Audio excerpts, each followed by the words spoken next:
JF ao DF, a periferia não se cala. Revoltado na rima, revoltado na esquina. Gangsta somos, nós tá na veia armadilha. Revoltado na rima, revoltado na esquina. Gangsta somos, nós tá na veia armadilha. Revoltado na rima, revoltado na esquina. Gangsta somos, nós tá na veia armadilha. Revoltado na rima, revoltado na esquina. Gangsta somos, nós tá na veia armadilha. Então, boa tarde. Boa tarde. Hoje a gente está na presença do André, DJ Poti. Mas a primeira pergunta, de modo geral, é sempre a pergunta clássica de falar quem é você, quem é o André, quem é o DJ, né, o seu nome, sua idade, onde você nasceu. Sim. Meu nome é André Luiz do Nascimento Silva, nasci no Esconde Rio Branco, Minas Gerais, tenho 36 anos de idade. Filho de Regina Célia Faria do Nascimento Silva, Francisco Xavier da Silva. Estou falando dos meus pais, que depois eu quero falar muitos deles, né? Porque a oportunidade para trabalhar com arte, você ter o apoio da família, eu acho que é uma das coisas mais importantes, né? Eu diria que é um privilégio, na verdade. E é isso. O tio vai vir depois, né? Como que foi a sua infância e a sua adolescência?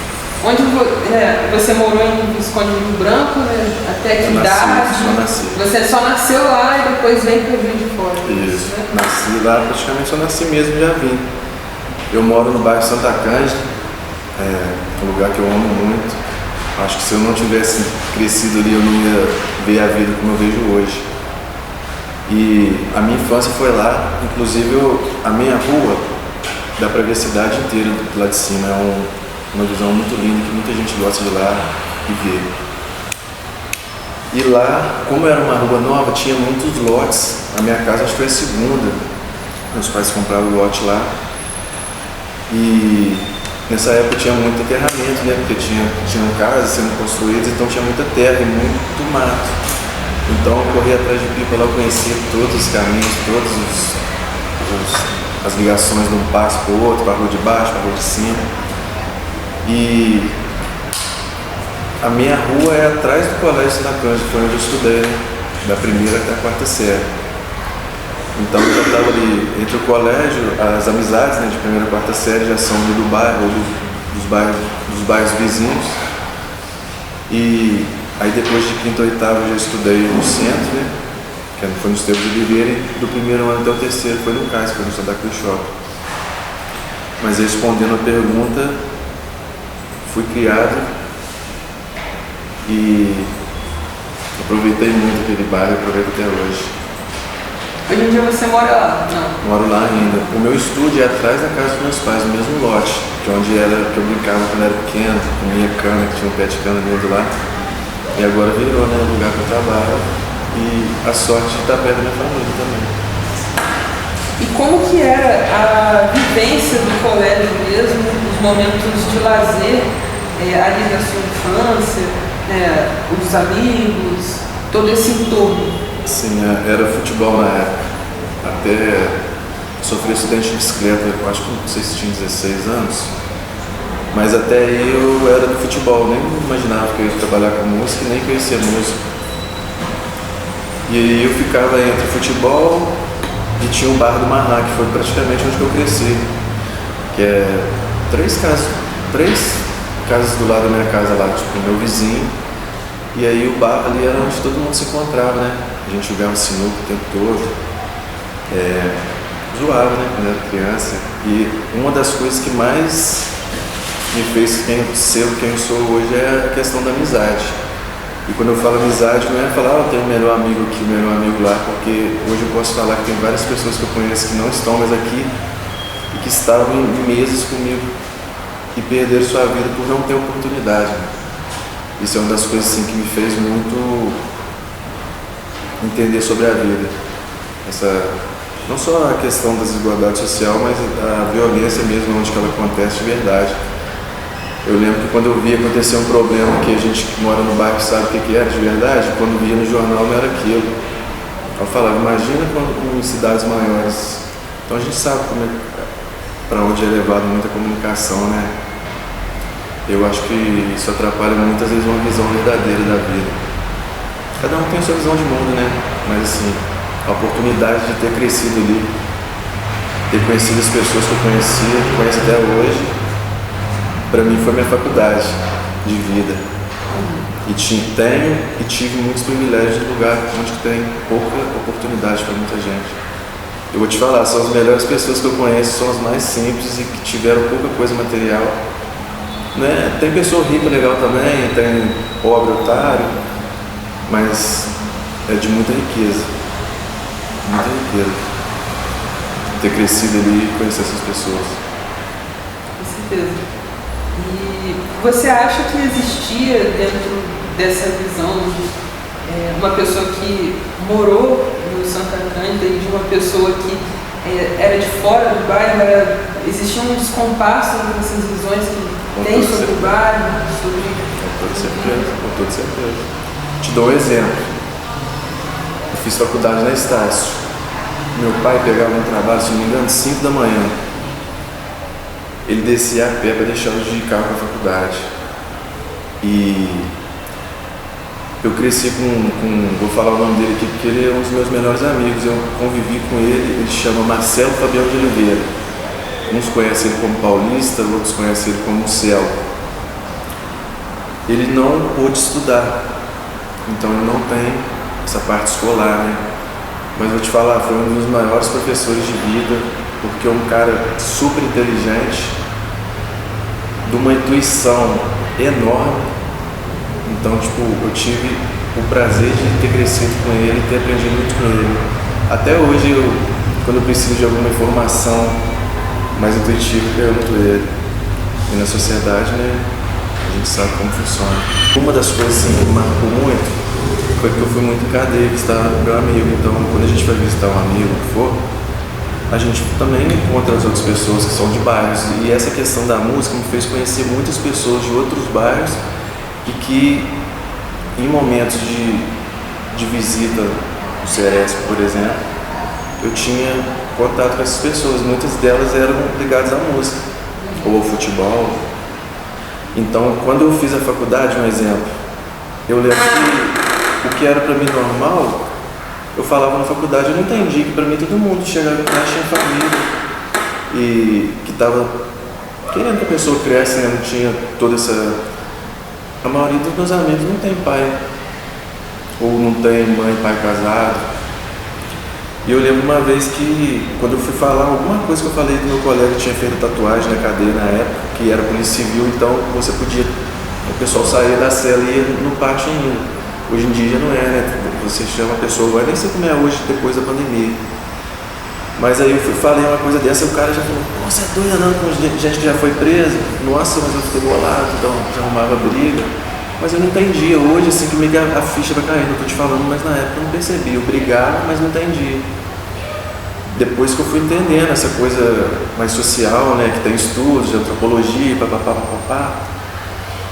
E, inclusive, umas coisas que eu sempre fazia era pegar amigos meus do colégio que não conhecia, meio que quebrada, favela, fora da comunidade, e levava na minha casa. Uma das coisas que foi muito bom ter família, que meus pais sempre deixaram eu trazer amigos em casa. Então isso me enriqueceu muito também. E o Santa Cândida, ele é um bairro que tem uma relevância muito importante para a cena do hip hop. Né? Tanto pela líder voluntária, grande menina, uma grande mãe do hip hop, né? Em Juiz de Fora. E qual que seria, dentro disso, a importância da manutenção do hip hop dentro da própria periferia, dentro da própria cidade? Nossa. O hip hop a gente sabe que é um ato de resistência que eu acho que não consegue se medir, né? E eu não sei se eu não posso falar que eu sou do hip hop, né? Porque o hip hop é muito profundo, mas eu convivo com muitas pessoas que fizeram e fazem parte. Uma delas, que eu aprendi muito nos últimos 2 anos com ele. Ele tá até meio vacilado agora, mas ele sabe que eu não julgo ele, nunca julguei, e cada um tem suas escolhas de vida. O nome dele é Ailton César, mais conhecido como Cabeção, uns conhecem como Ney. E às vezes eu estava trabalhando, estava no meu estúdio e lá na minha casa tem como se fosse um mirante, um lugar que dá pra ver a cidade, assim, eu gosto muito de ver o pôr do sol de lá. E muitas vezes quando eu estava com a cabeça cheia, eu ia ver o pôr do sol e eu encontrava ele lá. E eram conversas riquíssimas, eu perguntava a ele como é que era na época, como foi pra ele andava com Ice na época. Ele falou que quem ensinou ele a ser, tipo assim, não é duro, mas se impor na sociedade foi o Ice. E ele me contava, perguntava ele as coisas. O Zói foi, eu lembro da Armadilha do Gueto, porque eu meio que conheci o funk primeiro e já tinha esse movimento hip hop. Eu morava lá, mas eu não conhecia eles. Eu fui na rádio deles uma vez depois que já tinha acabado. Na Mega, né? E aí eu acho que eu não posso tentar aprofundar muito porque eu acho que não tem esse poder, né? Mas eu aprendi muito e aprendo muito com o pessoal do hip hop, entendeu? Inclusive várias pessoas, a Chuchu, eu lembro do último show que eu participei com ela no Pascoal, e eu ia fazer uma participação de violão e voz com ela, e ela começou o show primeiro com a base, depois eu ia entrar com o violão. E aí eu tava atrás do palco, atrás da cortina, e quando ela foi assim, eu fiquei olhando pra ela, eu nunca falei isso com ela, mas eu não queria falar. Aquele dia me ensinou muito, tanto depois que acabou o show, sobre ela contando sobre a vida, né, que ela tinha ido para São Paulo, tinha um tempo que a gente não se falava.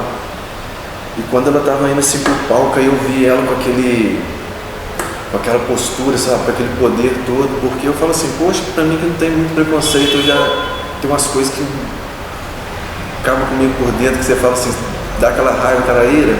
E a Chuchu, ela conquistou esse poder, essa força que ela tem, que parece que dissolveu tudo ali, vendo ela indo ali no palco fazendo show e que eu ia participar depois. E a Chuchu é uma das pessoas que eu vi no hip hop antes da gente se encontrar na vida, fazer funk. Se encontrar na vida não, porque a gente estudou juntos no Colégio Stacante, a Chuchu estudou comigo, né? Então é mais ou menos por aí. Eu vim mais do funk, mas eu conheço a cultura hip hop através do pessoal do hip hop. E justamente, né, você contando aí sobre sua trajetória no hip hop, né, a sua trajetória de vida, a gente retorna para esse lugar da vida, né? E aí, como que nesse meio entra o hip hop, você fala que entra no meio funk, mas depois o hip hop, e aí, como que esse caminho? Então, foi através da música, né, do hip hop, mas foi assim, primeiro de tudo, antes de eu conhecer o funk, eu tocava pagode, aprendi a tocar cavaquinho e participei de um grupo de pagode que também influencia na minha vida, que foi o Fuca, o Bruno Jeg, o Patrick, o Pesadelo, que era o apelido dele, Pesadelo, esqueci o nome dele, tocava surdo. E o pagode também foi no Bar do Marrão, onde eu fui meio que criado. E ali foi que eu descobri que existia como fazer funk no computador. E através de conhecer o funk, de ter essa coisa no hip hop, foi do pagode, onde que a gente se encontra também, né? O pessoal do hip hop também curte um pagode, a gente de favela. E eu não sei te falar mais ou menos como eu posso falar quando foi, mas eu acho que foi quando eu comecei a ter o computador na minha frente e o pessoal começou a me chamar de DJ Poti e ter a oportunidade de gravar as pessoas. Por exemplo, o Zói, na época da Armadilha do Gueto, ele gravou no meu quarto, no computador Windows 98, em som de Forge. Lembro de uma música dele, agora esqueci a letra. O João também gravava lá, que é o Ileso do hip hop do grafite, ele fez grafite no estúdio.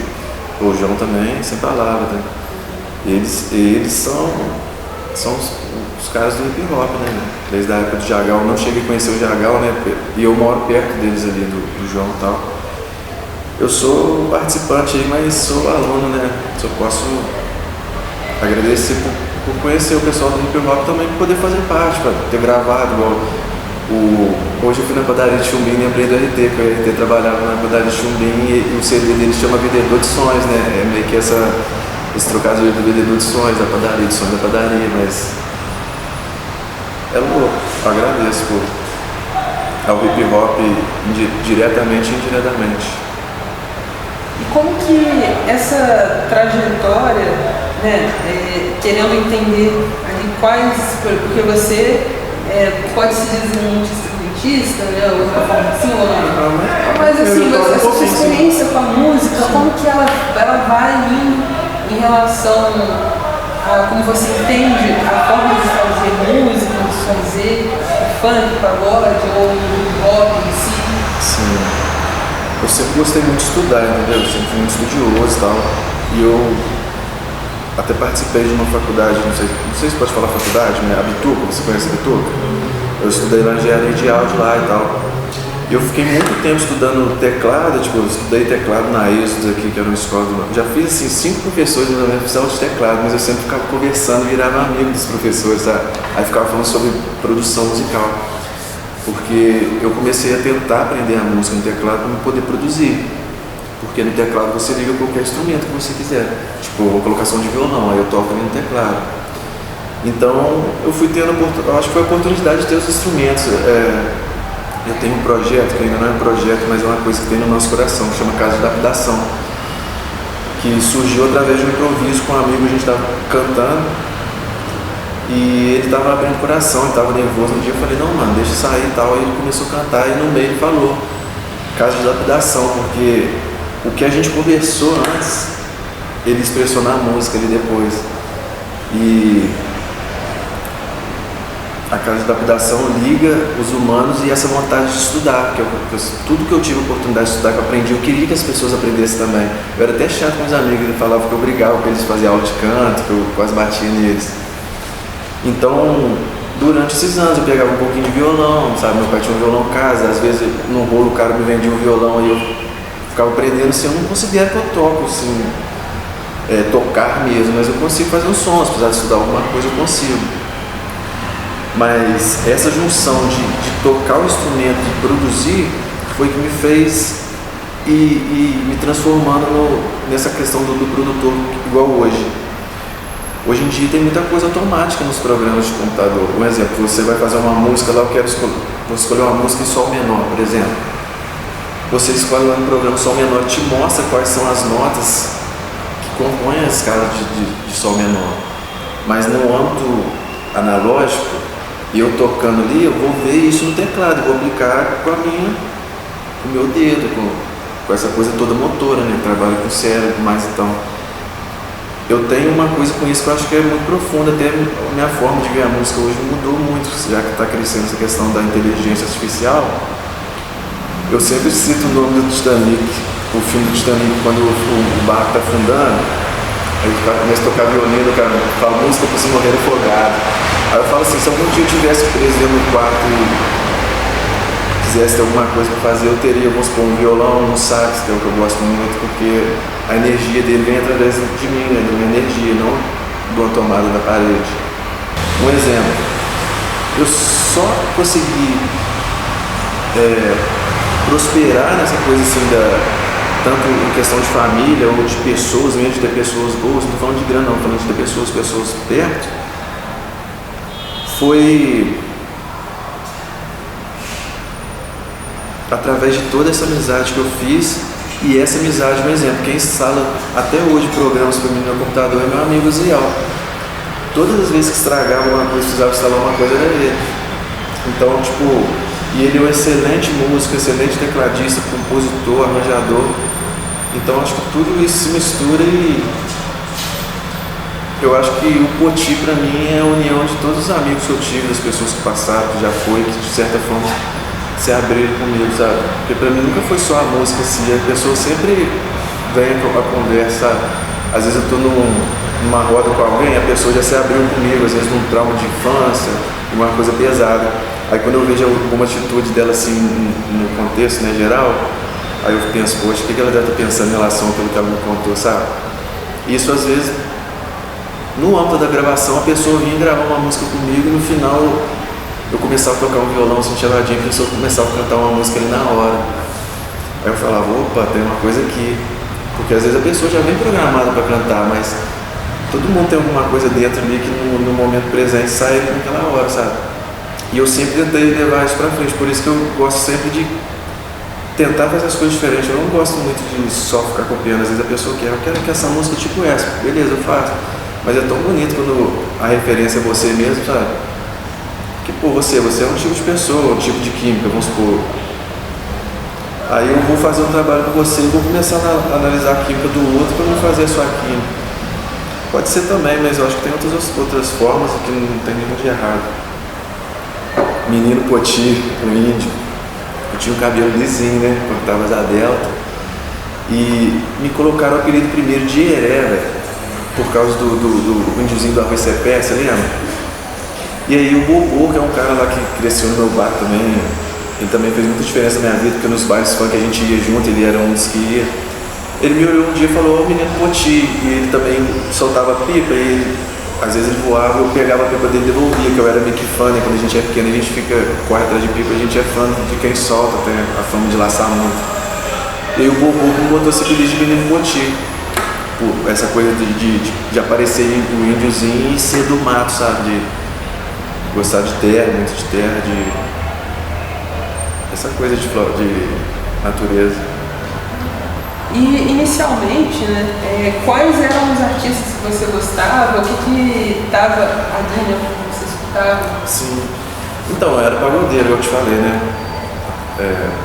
Conheci o pagode através dos caras lá do meu bairro.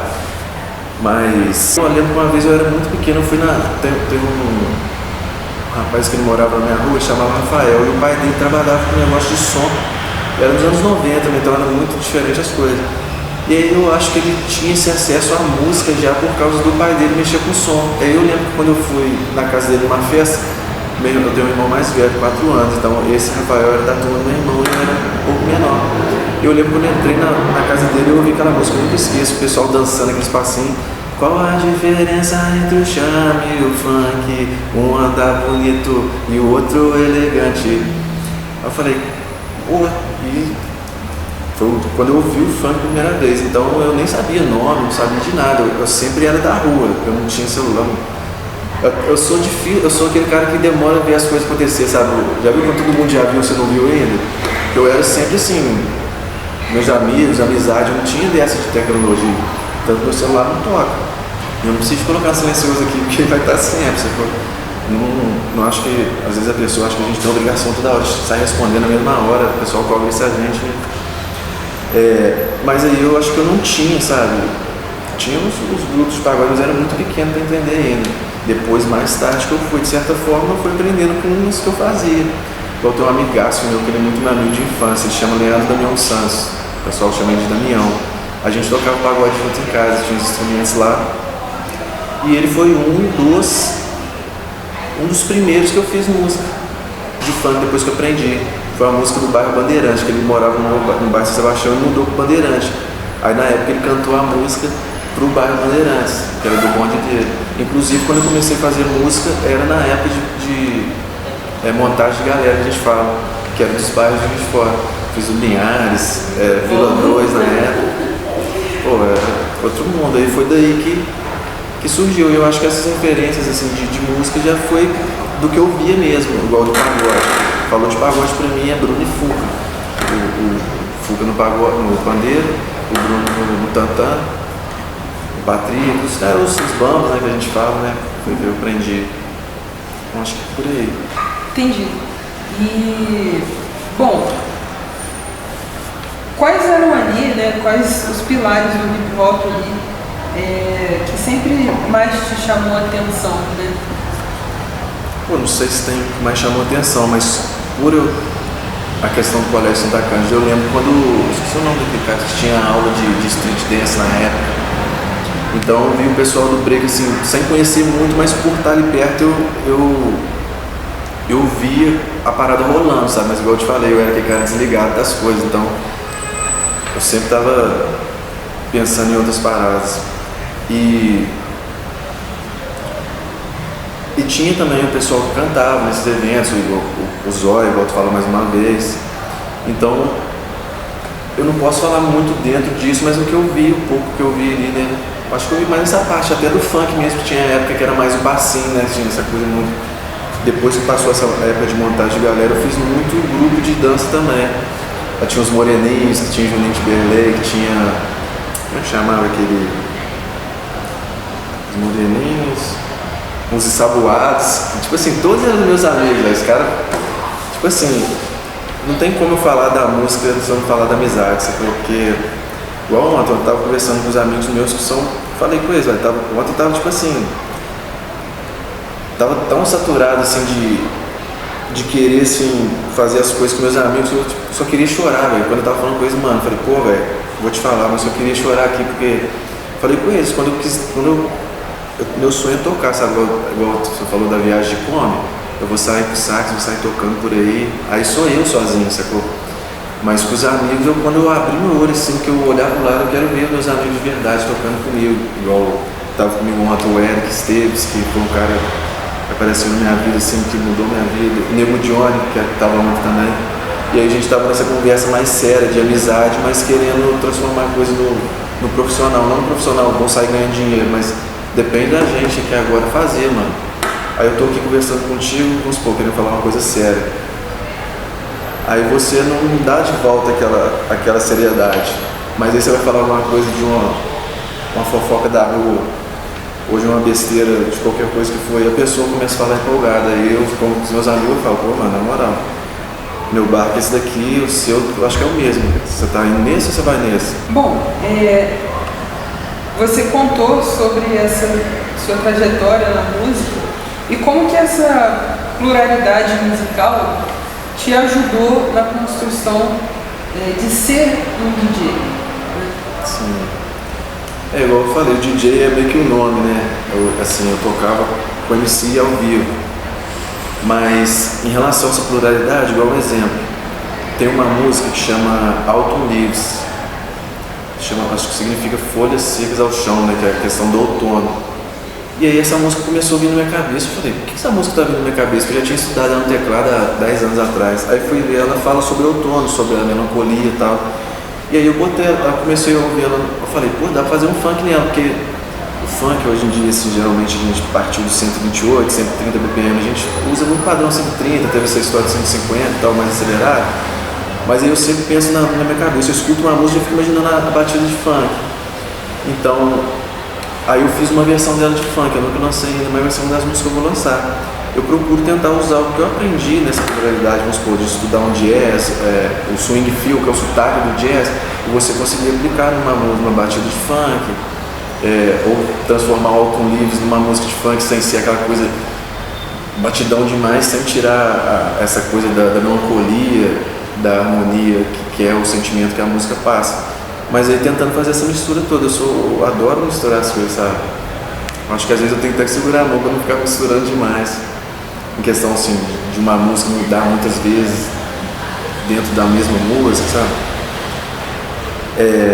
Eu acho que eu estou me descobrindo agora, essa questão de usar essa pluralidade e meio que fazer o meu sonho, porque eu te falo que eu não tinha nem vontade mais de fazer música, igual antigamente a gente ficava, DJ Potier, o cara vinha cantar, fala a vinheta.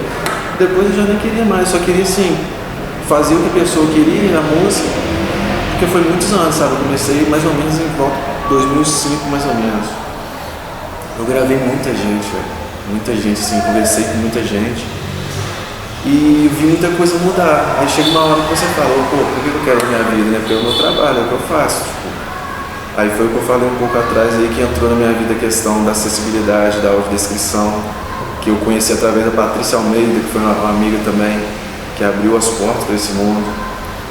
A questão da dublagem também, igual eu fiz agora, que também vem um pouco da audiodescrição. Eu acho que isso tudo mistura dentro do meu trabalho hoje. E eu acho que eu estou em mudança também, sabe? Eu nem sei o que eu faço na música hoje, além de ser produtor, mas eu estou num momento assim, muito feliz em relação a querer ser músico mais do que produtor. Porque o produtor, querendo ou não, ele entra na história da pessoa. Eu fazer uma música minha, pra mim é uma coisa, o cara vai vir e fala, pô, qual que é a emoção, o que ele sente, o que ele quer passar. E é uma coisa que eu mudei assim, pulando de cabeça para baixo. Quando eu era mais novo, eu queria ficar colocando a minha parada, tipo assim, como DJ, é como se a atenção tivesse que ser pro artista. Eu queria mais botar atenção na batida que eu fazia do que na parada, no que o cara realmente cantava. Hoje em dia, se a pessoa fala comigo que ela gosta daquele jeito, eu já faço assim, mano, eu acho isso aqui legal, eu coloco pra pessoa ver. Aí eu já dou uma olhada pra trás assim, ver se a pessoa riu, Ou se ela fez uma cara, você fala, nossa, eu gostei muito. Eu, pô, você quer assim? Então quero. Ah, pô, vamos pra frente. Eu tive essa mudança assim, até mais de conhecer as pessoas, né? Porque querendo ou não, o trabalho, às vezes a gente fica se focando muito, querendo colocar o nosso nome demais ali numa coisa que a gente faz parte, mas não é nossa, de certa forma.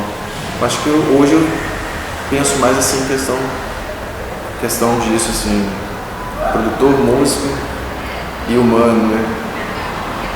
É como se fosse um alcance de uma certa maturidade, né, sobre o que você faz. Sim, e se conhecer também, né? Se conhecer. Porque é difícil a gente ficar perto de quem a gente não se sente bem, né? É muito difícil pra mim, assim. Eu agradeço muito o privilégio de poder trabalhar com a música e ter um estúdio que é meu. Hoje eu ganhei muito menos dinheiro que eu ganhava antes. E eu tenho total entendimento disso.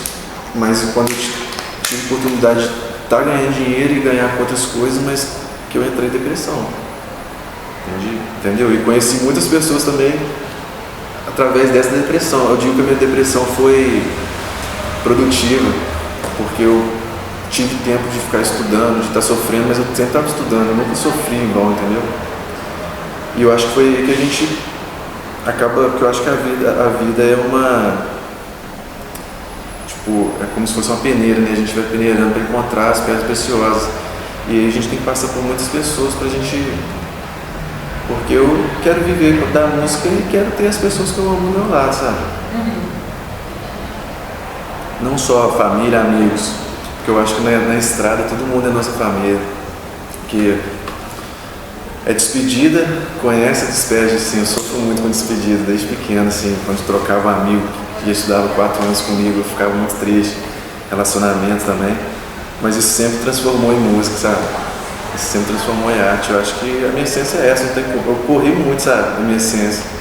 Igual se fosse antigamente que eu ia estar com medo de estar falando, ou com vergonha, igual até ontem falando, pô, por que eu tô falando, tô perdendo o que eu tô falando, sabe? Mas eu tô à vontade com vocês, então a gente não pode correr do que a gente é, né? Tem que se aceitar também. Com certeza.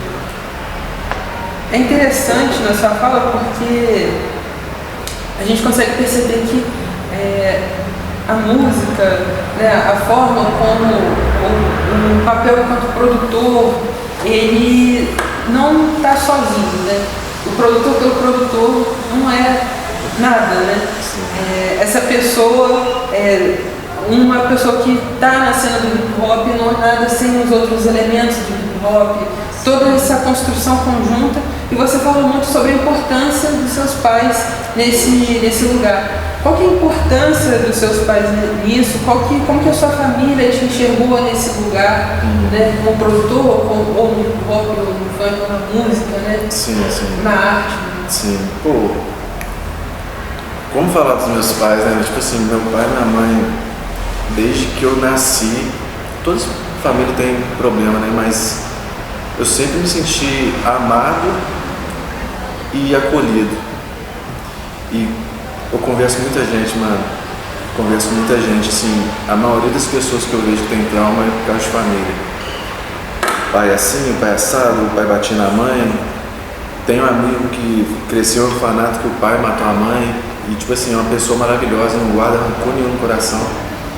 Então, os meus pais, velho, eles sempre, tipo, eu sinto que eles sempre me deram a oportunidade de voar, sabe? Tipo, igual quando eu fazia o curso, antes eu fazia Bituba, eu fazia curso em BH, que era de 15 dias, ou segunda sim, ou segunda não. Aí eu tinha uma lanchonete na garagem da minha casa, que eu ficava no final de semana e meu irmão dia de semana. Meu pai me emprestava o carro pra me viajar. Toda a aula que eu tive, todo o curso que eu tive, meu pai me emprestava o carro pra viajar. Eu era novo ainda e tal. Então, na minha família nunca teve esse negócio de isso é meu, isso é seu, sabe? Igual meu irmão, tipo assim, tinha o carro dele, tivesse alguma emergência e tudo mais, meu irmão sabia que eu podia contar com ele, sabe? Não tinha essas brigas de... Eu acho que isso me fez... Como posso falar? Tipo, sofrer menos traumas na vida e conseguir... Eu acho que eu sofro mais por ver as coisas que acontecem com as pessoas perto de mim, velho. Eu moro em bairro, tem muita gente que usa droga e tal. Muita gente olha com um olhar diferente, sacou? Tipo, eu não consigo ver uma pessoa diferente, mano. Se ela tá suja, se ela tá com tipo, qualquer coisa, sabe, que seja diferente. A gente fala que a gente... Eu acho que é muito hipocrisia no mundo, sabe? É uma das coisas que me mata de raiva, sabe? De ouvir as pessoas se falar e a gente não tem como fazer nada, a gente não pode mudar o mundo. Mas eu aprendi isso muito com meu pai, velho. Meu pai é uma pessoa assim... Meu pai é humilde, meu pai tinha que bater a água pra encher a caixa d'água e tomar banho, tipo, foi outra época. Meus pais, tipo assim, não são ricos, são humildes. A minha mãe é aquela pessoa que, pô, tipo, 30 anos economizando R$2 no Bahamas, tá ligado? Minha mãe construiu a casa dela a vida inteira, tipo assim. Os meus pais, se você falar potista, tem que falar André potista, falando potista, falando dos meus pais junto ao mesmo tempo. Não existe eu sem eles, sacou? Eles me deram amor, ajuda de várias formas, sacou? Até hoje. Tanto que eu tenho 36 anos, eu já tive 3 relacionamentos, sem dizer, de namoro, já tive 3 namoradas, não casei, e eu fico pensando assim, meus pais já estão beirando 70 agora. Eu fico pensando como vai ser a minha vida, depois que eles forem envelhecendo, como vai ser. E tô tentando falar aqui, mas não consigo não, velho. Só tenho que agradecer eles, meu pai e minha mãe. Amo vocês, meu irmão também. Eu também considero meus amigos minha família também. Até os que eu não conheço, que eu conheço pela estrada. Eu acho que às vezes a gente fala muito de religião, outras coisas aí, mas eu acho que Deus é amar o próximo, né? Eu acho que amar hoje em dia, velho. Hoje em dia, o sorriso, como eu conversei com a menina de São Tomé, falou isso, hoje em dia o sorriso, a gente acredita mais no choro do que no sorriso, sacou? Então, é muito fácil a gente se enganar com as pessoas enganar a gente, e eu vou te falar, você ter como chegar em casa e falar que você tem um lar, sabe, né, aquela coisa que eu chegar em casa e, chegar em casa, sabe, principalmente para quem faz arte. Pô, eu entro no meu estúdio agora lá, eu tranco a porta, se me chamar, eu não existo, velho. Sacou? Eu não existo. Tem gente que tem que estar com 5 pessoas na mesma casa o dia inteiro, com coisas que a pessoa não gosta, você gosta, E assim, eu sinto que eu meio que saí ileso um pouco assim da vida, sabe? Tive muitos privilégios. Até isso eu me senti culpado um pouco antes, sabe? Mas eu acho que cada um tem sua vida, cada um tem sua história. Eu não posso correr da minha, entendeu? Tenho que aproveitar o que eu tive e o que eu sou. Eu acho que eu estou aprendendo isso agora, com 36 anos. Hoje. Você estudou na Estácio, você fez qual curso? Fiz design gráfico. Aí lá, tipo, você vê, eu sempre fui com a autoestima baixa em questão de colégio, né? Eu sempre achava que eu estava mais certo. E lá teve uma matéria que foi a semiótica. E quando eu fiz a prova, eu fiquei perguntando: o que vocês ensinaram no intervalo? O que vocês escreveram? Aí eles falavam tudo ao contrário de mim. Eu falei: nossa, errei tudo. E foi que eu tirei a maior nota na semiótica. Semiótica, essa coisa dos símbolos e tal. Gosto muito. Inclusive, uma das coisas que eu estudei muito na pandemia foi o Jung, que tem um livro dele que chama O Mapa da Alma. Fala sobre essa questão da individuação, né, da gente. Enfim, eu gosto muito de estudar também, por conta. Não instituição. E sobre sua experiência no Bituca? Bituca é tipo conhecer pessoas, né? Outros mundos. E a questão do curso eu já estudava com o César Santos, que é o professor de lá. Então o método meio que eu já conhecia, né? Ele estudou na Berkeley e ele aplica o método dele. Mas assim, pra mim, em todo lugar, qualquer lugar que eu vou, mais é a experiência com as pessoas mesmo. Eu sempre fui assim, sabe? Às vezes eu vejo que a pessoa que tá mais de cantinho assim, aí já finge que tô passando perto, aí já puxa a conversinha, e quando vê a pessoa vai falando. Eu acho que desde a faculdade, de conhecer as pessoas. Essa questão da dublagem, a empresa que eu fiz, o rapaz estudou comigo na Estácio. Inclusive a gente estava aí, você era agitadão na época da Estácio. Eu levava o meu MPC que eu tocava, ficava tocando lá na faculdade. Na hora do intervalo tinha uns caras que tinham som de carro, o pessoal tinha mais dinheiro lá, né? Aí ele ligava no som, levava o negócio, ligava no som, na hora do intervalo, ficava tocando lá no carro deles lá, sacou? Eu sempre fui esse, que fala que eu sou meio doidinho, né? Então sempre usei isso, até pra sair tipo assim, já viu que a pessoa é muito chata, já dou de noite e sai fora, sacou? Nossa, esqueci minha chave ali, eu vou embora, sabe? É os métodos que a gente cria pra andar bem na sociedade.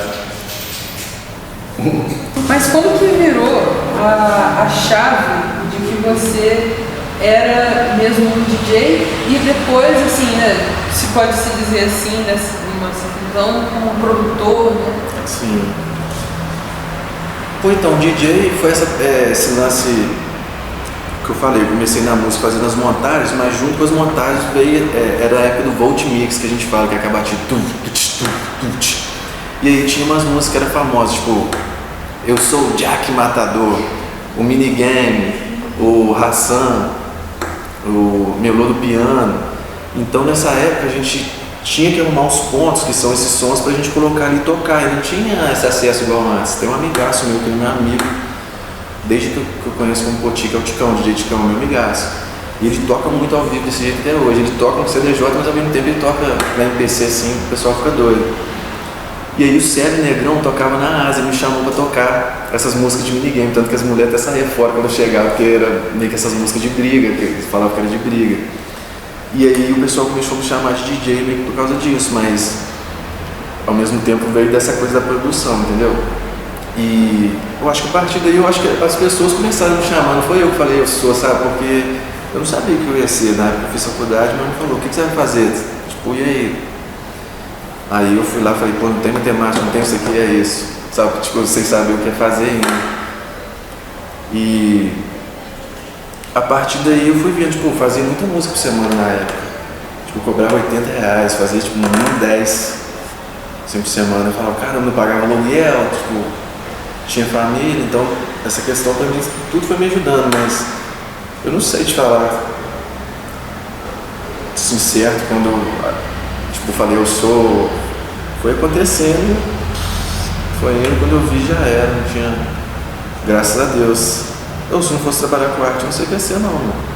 Te juro por Deus, eu não ia conseguir trabalhar, já trabalhei numa loja, e era doido que eu ficava na loja pensando no programa eu ia usar esse efeito aqui, tipo, fazendo a música na minha cabeça, sabe? Era doideira, e eu falei, trabalhei 2 anos na prefeitura também, eu fiz estágio lá, tipo assim, era doideira, foi muito bom. Mas assim, eu não nasci pra ficar preso, velho. Vocês conhecem o livro Fernão Capelo Gaivota? Pô, depois vocês pesquisam sobre Fernão Capelo Gaivota, fala sobre essa coisa de... É tipo uma alegoria à vida, né? Que fala, ele mostra a história de uma gaivota que não aceitava voar voos rasos. E ele tentava voar mais alto e o bando dele não aceitava aquilo. E aí ele meio que foi expulso do bando dele. Quando ele foi expulso, ele descobriu que existiam outras pessoas que também tinham passado por aquilo, mas que tinha meio que se encontrado na vida. E depois ele volta querendo mostrar isso pro bando dele, que tinha como, tipo, alçar voos maiores, não só levar aquela vida programada. Enfim, é uma parada muito louca sobre liberdade. Eu acho que a arte é liberdade, né? E uma dúvida que eu fiquei, você cursou design gráfico e você chegou a trabalhar especificamente na área? Não. Eu não formei em nada, mano. Tipo, parece que eu tenho uma briga com essa parada de formar, que eu fui, essa raiva que eu fui criando, sabe, de ir em cadeia e ficar vendo, tipo, é como se eu estivesse em cima do muro, sabe? Eu vejo esse lado e tenho oportunidade, tipo assim, já fui em muitos lugares com pessoas muito ricas, tá ligado? E, tipo assim, até a questão da droga, vamos supor, né? Conheço várias pessoas que cheiram muito, usam muito cocaína, mas pra desabafar, né? Nem pra, tipo assim, os outros caras vão ficar doidão, vai roubar. Eu cheguei pro meu colega, mano, ele usando pedra do meu lado. Falei, mano, deixa eu fumar isso pra falar com ele, pra ver qual é. Você é doido, mano, te dá um socão na sua cara. Você fala isso comigo de novo. O moleque ficou bolado comigo. Já teve locais que eu tava com pessoas ricas, tipo assim, que tiveram oportunidades. E tipo assim, mano, me chamando pra cheirar com eles, eu falando que não gostava. E tipo assim, você via que o cara queria, mas não é só pra usar. Parece que o cara, tipo assim, eu tô na merda. No fundo ele quer que você esteja também, velho.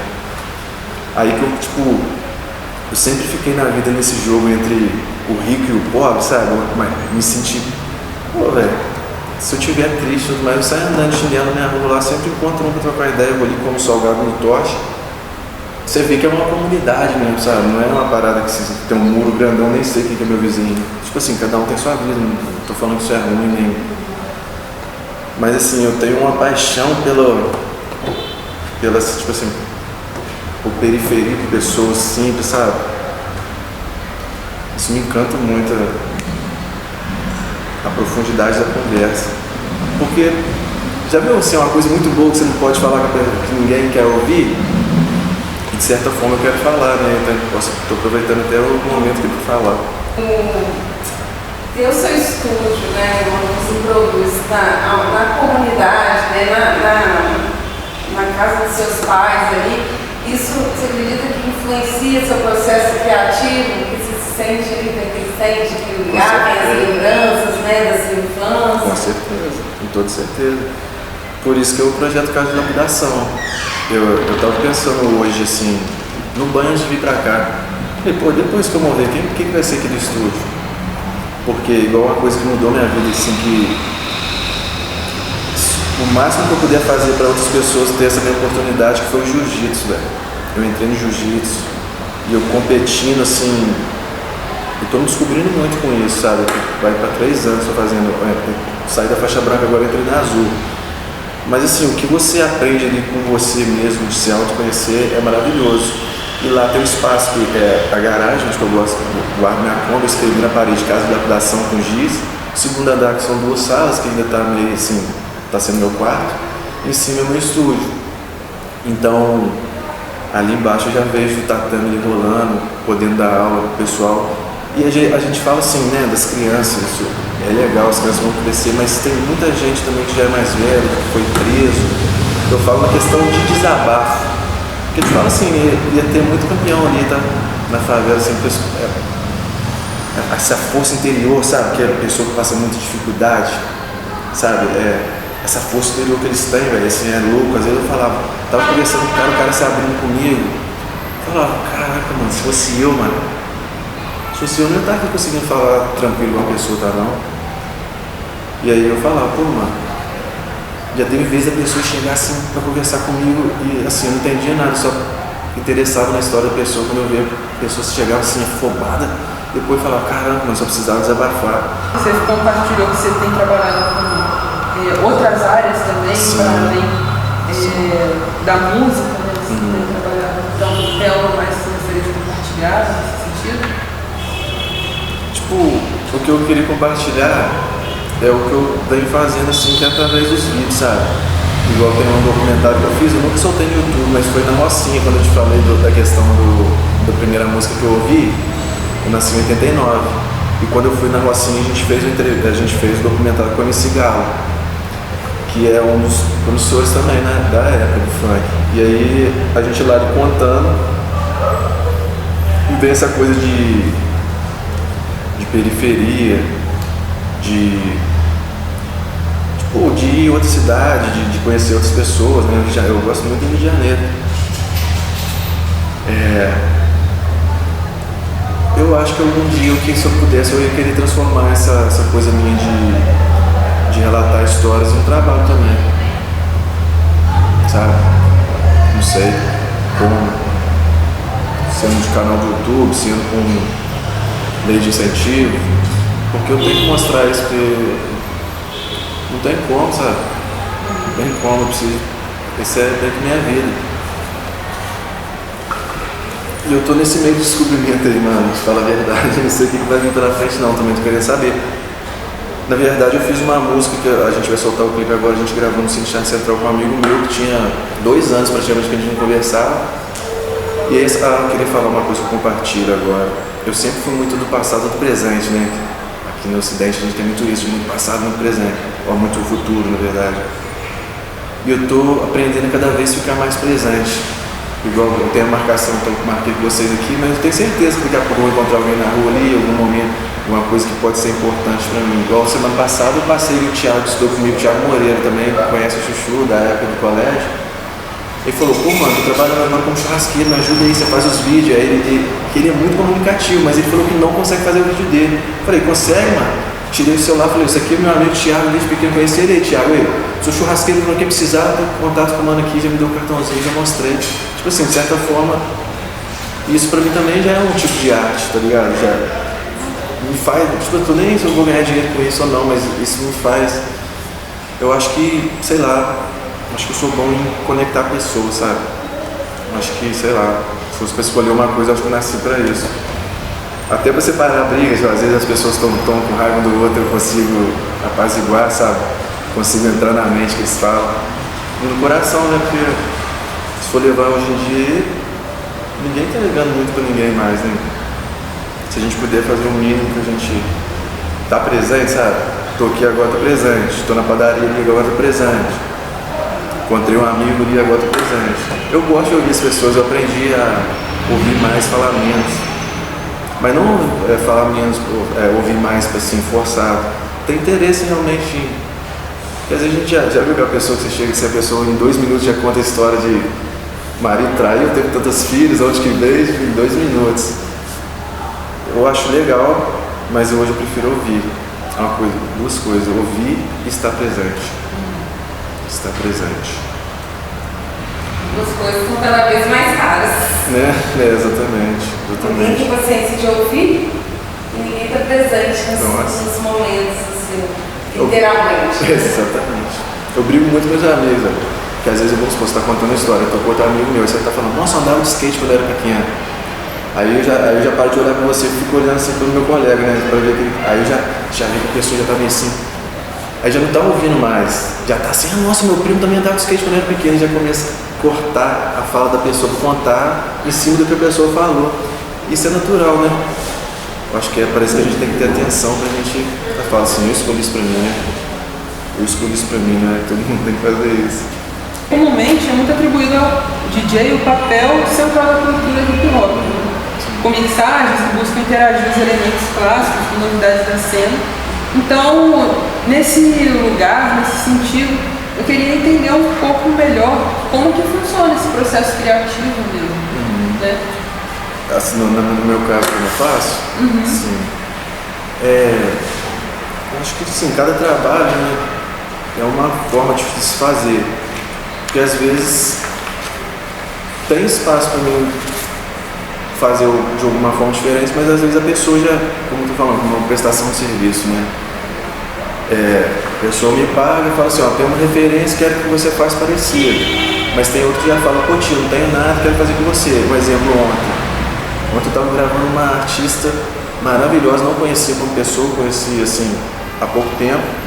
E eu chamei esse amigo Eric para produzir junto comigo, porque era uma questão que ela queria um jazz junto com o rock. E o Eric é guitarrista, ele é especialista nisso, tipo assim, um amigo que eu amo. Então, tipo, juntou as 2 coisas. Então, foi um processo diferente de outro. Vamos supor, alguém pode me procurar agora que quer fazer uma música de pagode. E o cara pode não conhecer os músicos de pagode. Eu posso fazer a função do produtor musical, que tem que fazer a música acontecer. Ele pode chamar um arranjador, ele pode chamar um engenheiro de gravação, ele pode conduzir isso tudo. Então, vai depender do momento que você está fazendo, quer fazer. Um exemplo do mês passado, quando eu fiz esse trabalho de dublagem, eu falei, depois desse trabalho eu vou fazer viagem, porque eu já estava doido para viajar. Sacou? Então, eu já não marquei essas coisas mais de música. Tem trabalhos que a pessoa vai lá em 3 horas e a gente sai com a música pronta, toda ali. Eu começo a tocar. Ultimamente tenho feito na questão musical mais assim. Eu já chego, toco ali, a pessoa cria junto, vai embora e sai. Esse da mina ontem, a gente ficou tipo 5 horas. Foi 5 horas para fazer uma guia da música só e definir a música do começo ao fim. Então agora a gente achou que ia terminar ontem. Nós já marcamos para a semana que vem e continuar o processo, entendeu? Então são vários processos dentro de um processo, né? Podemos dizer assim. Para se atingir um resultado. Exato. Inclusive, tipo, a questão, eu não gosto de falar muito porque tem muita informação disso, né? Mas, um exemplo, na minha época, quando eu fazia, eu comprava os pinos de CD, eu vinha aqui, tinha CD que era 45 centavos, lugar que era 70. Quando eu acabava de gravar uma pessoa, o RT mesmo, várias vezes eu entregava com CD. Tipo, ela gravava no Nero, né, aquele negócio de queimar o CD, gravava e entregava a pessoa. Hoje em dia a pessoa já te procura, você coloca a música no Spotify. Tem gente que quer estudar e aprender, tem gente que só quer assim, eu quero gravar, quero a música pronta. Então assim, isso já virou um serviço também, entendeu? Tem gente que hoje faz capa no Canva que nunca trabalhou com design gráfico. O cara vai no Canva, não, manda a foto sua aí, vetoriza a foto, pum. Então, são vários, assim, pensando na grana mesmo, são várias vertentes, né, que você dá pra fazer dentro dessa parada. Eu tô tentando, assim, usar eu vou completar 37 anos em março ano que vem. Esses 3 meses que eu quero me desenvolver como músico, na saúde, de vida, pra ver se de janeiro até meu aniversário eu consigo estar tocando com meus amigos por aí, velho. E todo mundo vai recebendo uma grana por isso, pra eu conseguir viver, sabe? E tá com o estúdio andando também, porque eu falo meu estúdio, mas meu sonho é ser uma casa cultural, né? Ter várias paradas de leitura, roda de conversa, e misturar, fazer esse misto quente de público, sabe? Igual tem muito amigo, professor, muitos amigos que estudam na UF também, e que não conhece mesmo porque não teve oportunidade, não morou onde que eu morei, não é melhor nem pior, sabe? Mas eu acho que é legal quando mistura esses dois. Inclusive eu fiz um evento, o primeiro evento da Casa de Lapidação no meu estúdio com um amigo que estava dando um curso de marca digital lá. E foi tipo assim, o público mais dela e o público mais meu, foi essa junção. Tem até foto, pode ver no meu Instagram, tem uma das últimas postagens. Essa mistura de públicos de cultura, sacou? Porque nesse curso, quando foi uma palestra de marca digital, aí o pessoal da música estava mais foda, depois ela falou, chama todo mundo, eu estava no meio do curso. Quando a gente entrou, o pessoal já ficava meio que assim, meio que assustado, achando que não podia perguntar nem nada. Aí quando ela falou uma coisa, eu já perguntei, mas para abrir o caminho deles. Aí quando eu perguntei, eles já começaram a perguntar também. Entendeu? Porque foi uma coisa básica, né? Estava falando sobre o negócio que você consegue marcar um ponto para mandar um anúncio para uma determinada rua, um determinado local, raio de ação desse anúncio. Aí o pessoal já começou assim, meu sonho é fazer essas misturas, mano. E tipo assim, também chamar e falar que é uma coisa programada é igual aqui, né? Tem programação, mas o que acontece na hora, meio que é na hora, sabe? Eu gosto dessa coisa do descobrir na hora. Porque você gosta de uma coisa, você tem um jeito, ela tem um jeito, então acho que vira o nosso jeito aqui, né? De usar o nosso tempo, o nosso espaço e tal. Muito interessante. E quando você falou um pouco sobre essa questão, né, do CD, dessas mudanças que foram ocorrendo, e quais são as principais mudanças que você enxerga na sua profissão em relação a equipamento mesmo, né, o desenvolvimento tecnológico, as diferenças que foram ocorrendo? Porque, por exemplo, o computador que você usava lá no início, quando começou lá no funk, por exemplo, já era outra coisa, já são novos sistemas, né? Como que é isso? Eu não sei, assim, tem como a gente falar igual essa questão de tudo que veio, né, desde o MP3, de como, no caso, eu fazendo uma música para alguém, entregando a música, né? Mas assim, vou te confessar, em questão assim, de acompanhar, desde quando eu vi assim, que não tinha volta mais, uma coisa a questão de escrita que eu te falei, 2020 eu vi um vídeo do Felipe Neto, nunca assisti esse vídeo dele, mas eu vi por questão do tema. Aí ele falou assim, o artigo 13, não sei o que, vai acabar com a internet. Eu falei, opa, se o cara que trabalha na internet tá... Tem várias questões minhas que eu, assim, eu não fico colocando pra fora, mas eu guardei, assim, tipo, há 5 anos atrás eu escrevi e eu fico falando, ó, tá acontecendo agora. E uma dessas coisas é essa questão do artigo 13 que falava sobre o direito autoral. Entendeu? Porque vamos supor, vou fazer uma música com você aqui, às vezes você não tem a grana pra pagar. Eu falo assim, mano, vou te cobrar metade ou nada, mas a gente faz um acordo de direitos autorais. E aí você faz a música, você tem aquele direito também.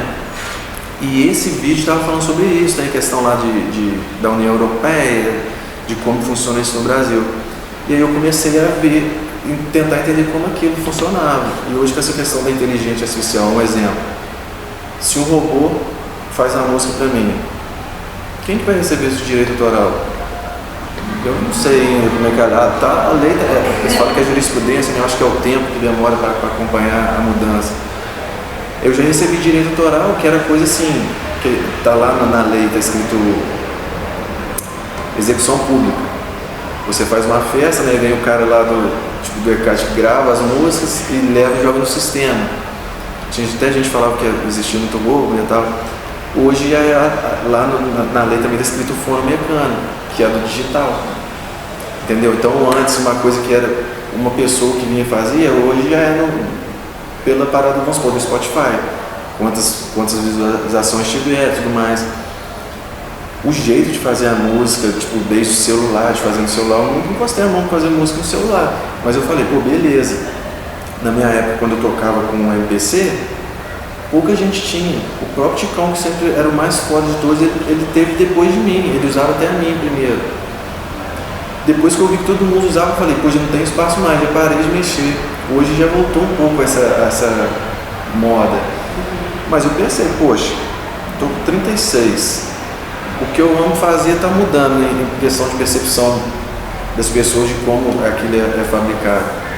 Porque uma coisa é eu fazer a música para ganhar dinheiro e precisar daquela ferramenta, outra coisa é eu amar a música e tocar um sax na minha casa no momento que eu quero botar uma emoção para fora. Entendeu? Então, assim, eu não sei o que está vindo pela frente, mas eu estou tentando escolher o melhor para mim não cair nesse buraco que todo mundo cai. Como diz o Eduardo Marinho, pô, não tem problema você cair no buraco, mas pelo menos não cair num buraco diferente, não ficar caindo no mesmo buraco todo dia, porque se eu acompanhar a sociedade aí, nós tá perdido, mano. O pessoal tá ficando doido da cabeça, mano. É depressão, é ansiedade, é todo mundo repetindo as mesmas coisas já pronta, doideira, mano. Aí eu tô tentando manter a minha sanidade no meio, né, mano? Fazer o que eu amo. Agora, o que a tecnologia vai fazer, eu não tô sabendo, não. Mas uma coisa eu sei, quem é criativo vai estar na frente. Não sei como, mas vai estar na frente. Criativo e corajoso, né? Não adianta ser criativo e muito travadinho, acho que vai. Porque eu fiz um curso de inteligência artificial com o WhatsApp e a mulher falou uma coisa, não existe inteligência artificial sem humano, né? E a forma que as pessoas estão treinando os robôs. Tipo, você está criando um agente, um robô que vai atender uma pessoa para você de acordo com o tipo da pessoa que vai receber a mensagem, do meu tipo, do jeito de escrever, de como a pessoa vai receber. Isso é doideira, né? Isso é doideira. E uma coisa que é uma curiosidade minha em relação ao ser DJ mesmo, né? Isso envolve equipamentos, né? Esses equipamentos são caros, como que foi isso em relação a isso? Você fala da época dos meus equipamentos? Sim. Igual na época. O primeiro equipamento que eu tive, vamos supor, depois do computador, o equipamento mesmo para tocar como DJ foi não sei, a gente falava Trigger Finge, né? Trigger Finge, o pessoal fala que são 16 botões. Vamos supor, posso falar aqui, ó. Vamos supor, Carolina, eu coloco lá, Carolina, eu fico, Carolina, Carolina, sacou? Vamos supor, na época era lançamento, igual era máquina digital, tá ligado? Mas vamos supor, na época eu acho que foi R$1.100. Como se fosse, vamos supor, 1.500 hoje. Não é uma coisa tão negócio, mas um CDJ, tem um amigo meu que tem CDJ de R$20.000, né? Tá ligado? Meus equipamentos que eu tenho hoje, eu tenho um estúdio, meu estúdio é lindo, foi 12 anos construindo o estúdio. 12 anos, assim, nossa. Aí depois, quando eu tava pronto, eu falei, pô, aí mudou tudo, sabe? Tudo que eu pensava atrás já não existe mais, pô. Eu estudava um plugin, mas, pô, eu ia na aula, eu lembro quando eu descobri um plugin que chama Putec, um plugin que os alunos deles são lindos. Nunca tinha escutado falar. Hoje em dia, um moleque de 14 anos, você sabe, porque tem na internet, mano. Então, tipo, caraca, fiz uma viagem, não sei quantos quilômetros, eu descobri o Putec no meio de vários profissionais que, tipo assim, era só os fodão, assim, sabe? E eu ali no meio, tipo assim, o mais doidinho, o funkeirinho do meio. E aí hoje, mano, como assim, tá ligado? Tipo, fiz esse lugar aqui pra ser uma igreja. Aí daqui a 10 anos você acabou de construir, a igreja não tá tendo mais igreja. O que você vai fazer, tá ligado? Doideira.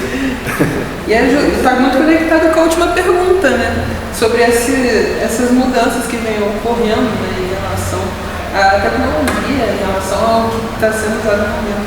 E dentro disso, quais seriam assim, os principais desafios, né, de ocupar essa profissão, de ser DJ, de ser produtor?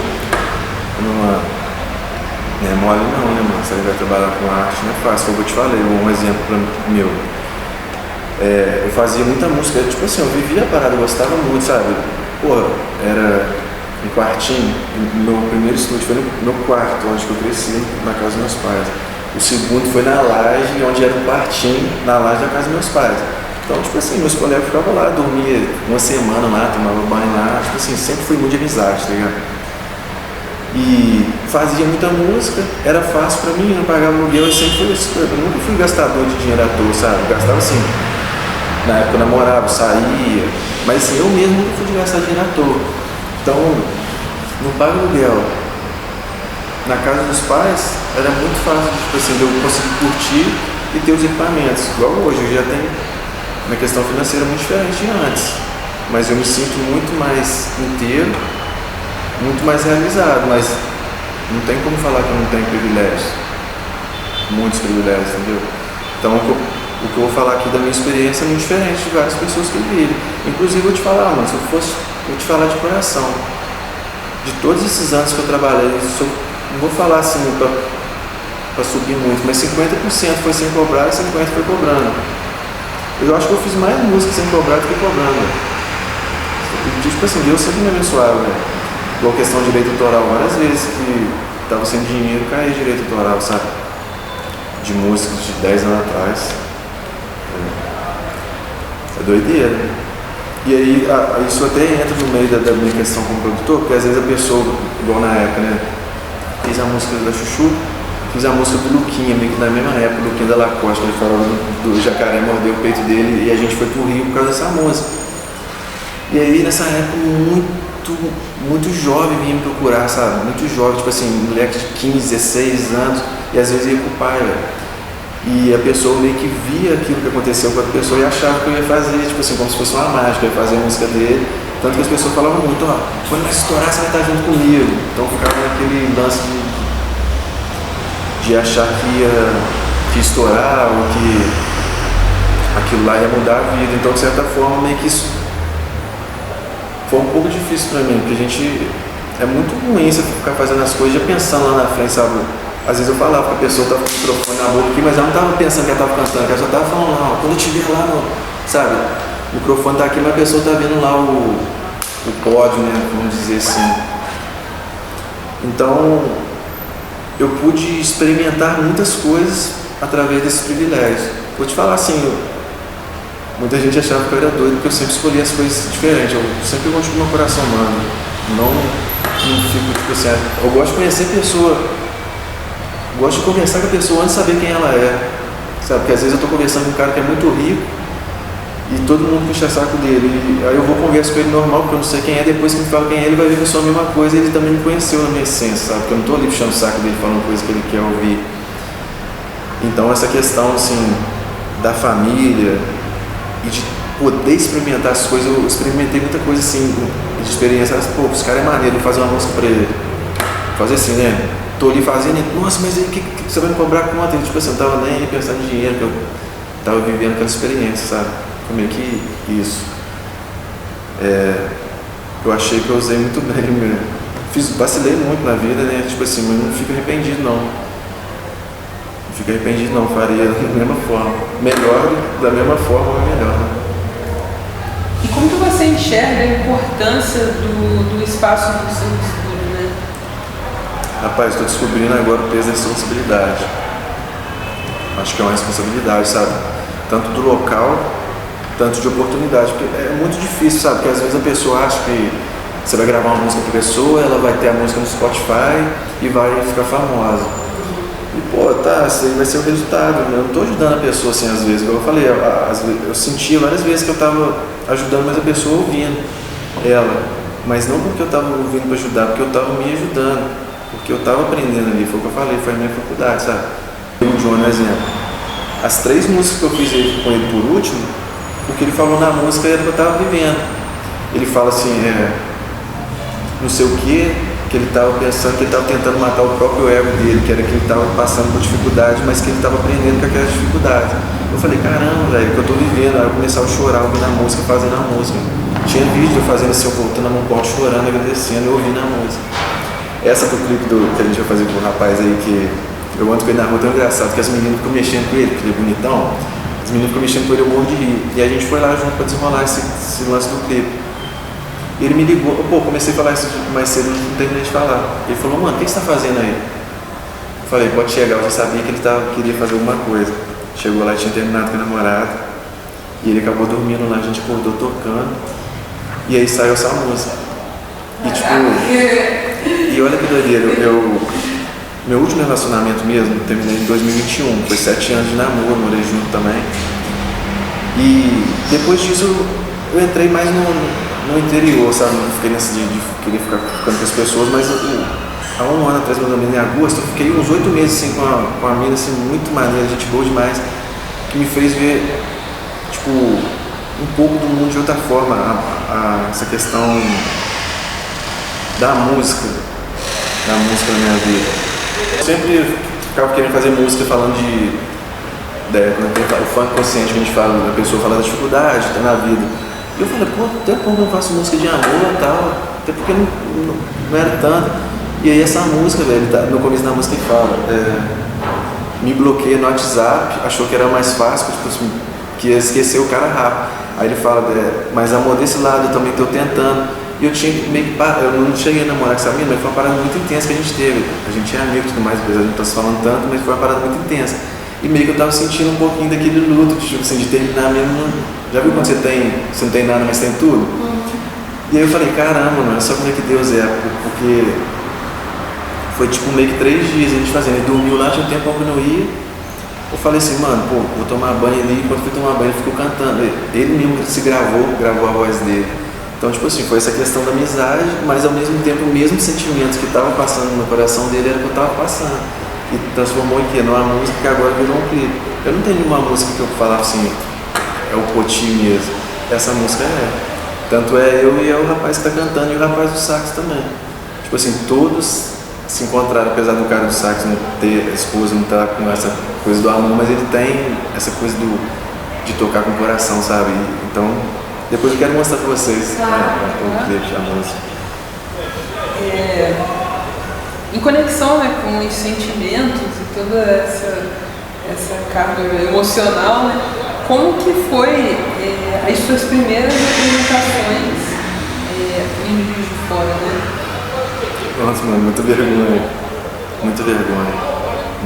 Pode falar, eu falei questão de não formar, mas eu tinha entregado meu TCC, eu ficava com medo de apresentar, velho. Muito medo, sabe? Tinha que entrar na frente. Eu fui extrovertido assim, com meus amigos, coisa que eu sei, mas quando tinha que apresentar coisa na frente eu aprendi. Tanto que hoje eu vim aqui, tipo assim, eu tô aprendendo muito a ficar tranquilo agora e ser eu mesmo, porque eu tô muito relaxado, se fosse antes, já ia ficar meio ansioso antes de vir. Então, é isso. Então, teve algum evento que ficou marcado na sua vida? Desculpa, eu estou ficando emocionado na hora de falar, que eu estou me perdendo na questão, mas eu acho que foi sabe aquela coisa de vou me julgar e vou. Agora, essa questão minha do sax, eu só não consigo tocar o sax ainda na rua porque os meus estudos não estão deixando isso, não tem como emocionar e falar, vou tocar sem estar sabendo. Mas se julgar e perder a vergonha do público, sacou?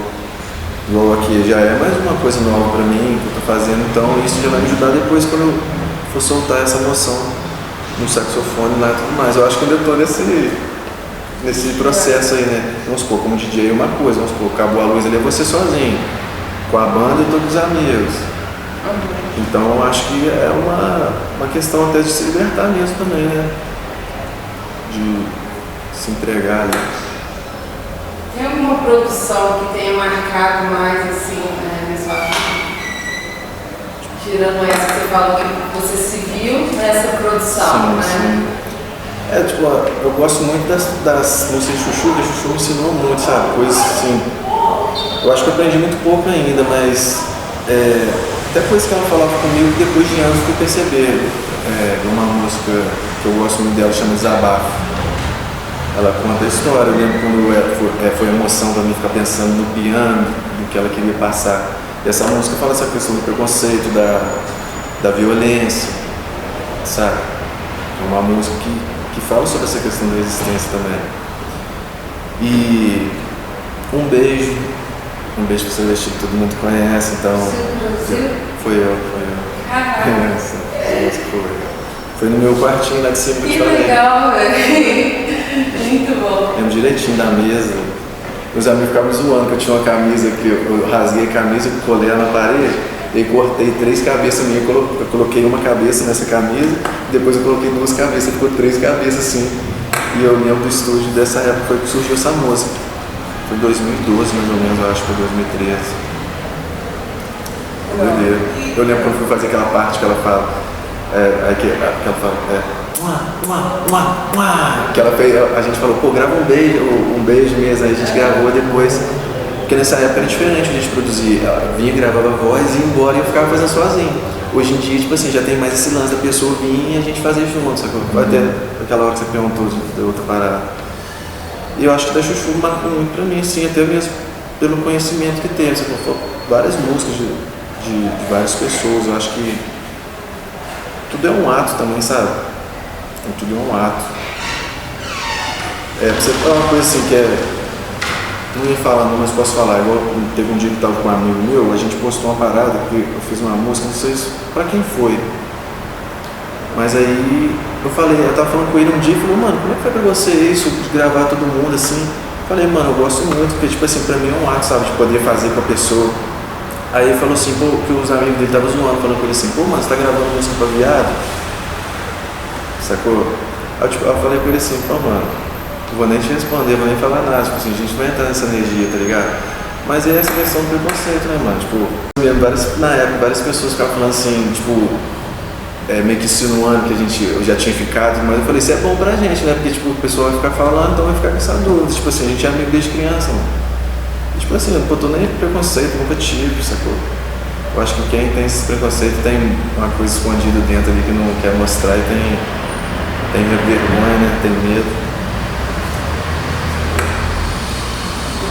E agora voltando à pergunta sobre ainda, né, sobre os espaços, né, a gente tem uma pergunta muito interessante que é sobre a questão, por exemplo, do space hip hop, né, as quartas do hip hop e o espaço do mercado cultural iniciais. Como que você enxerga a importância desses espaços no centro da cidade para as atividades ligadas ao hip hop? Pô, mano, isso daí é importante demais, né? Olha, quando eu fui na inauguração lá, né? Inclusive eu queria ter levado esse cabeça com foi. Que doideira, o Ice tinha marcado de gravar uma música comigo antes de falecer. Eu tenho mensagem até hoje no Facebook, não cheguei a tipo assim, gravar com ele pessoalmente. Mas, tipo, inclusive as pessoas mesmo, o Zóio, tipo assim, o Zóio mora no meu bairro também. Eu só vi o Zóio, vamos supor, quando ele cortar cabelo, às vezes, tipo assim, via ele. Agora eu tô vendo já o Zóio direto na pista, tá ligado? Várias outras pessoas, essa questão do RT ter ganhado essa parada do programa. Eu vi que, tipo assim, várias pessoas que estavam enterradas ali, entre aspas, assim, tipo assim, pegou que ligar, sabe? É possível e tal.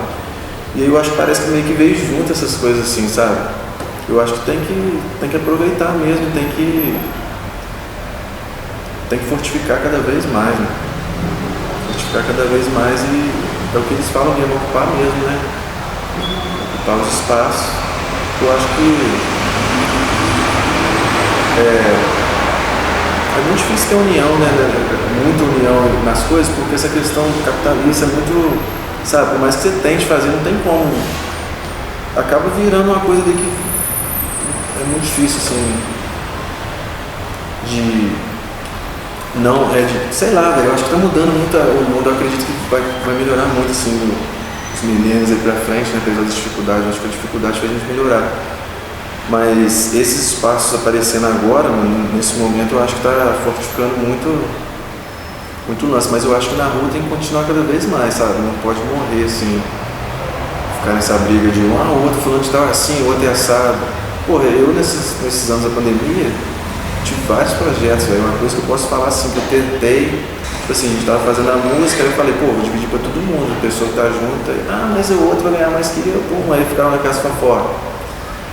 Aí eu falei, hoje, quando eu falo assim de estar com amigos, é porque tipo assim, já tentei várias coisas que deram errado, no sentido, tipo,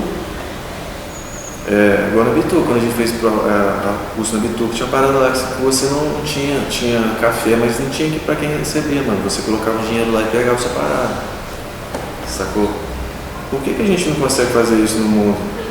Tá ligado? Por que eu não posso deixar uma parada lá no meu estúdio e entrar 20 pessoas lá e botar bolo R$2, uma pessoa colocar os R$2 e pegar o bolo? Hoje eu vi uma coisa assim que a pessoa tá morrendo de fome, tinha nada pra comer, mano, às vezes pega a parada ali, tá ligado? Então é muito difícil quando você tem muita desigualdade, muitas paradas, tem coisas assim que ações das pessoas, eu aprendi muito isso, já errei muito, então hoje eu procuro não ficar ajudando as pessoas, tá ligado? Porque a gente não sabe o que tá passando, coisa da vida, doideira. Baile funk também foi muito bom pra mim, bailes funk. Comecei na época era Tupi, né? Tinha um caldeirão. Nossa. Mas fui muito na época do Free Hits. Você conheceu o Free Hits? Vou até confessar aqui com meu pai, com minha mãe. Meu pai era muito cuidadoso, né? Me levava na porta da Ásia. Aí na hora que ele ia embora, eu pulava e ia pro baile do Free Hits. Quem nunca?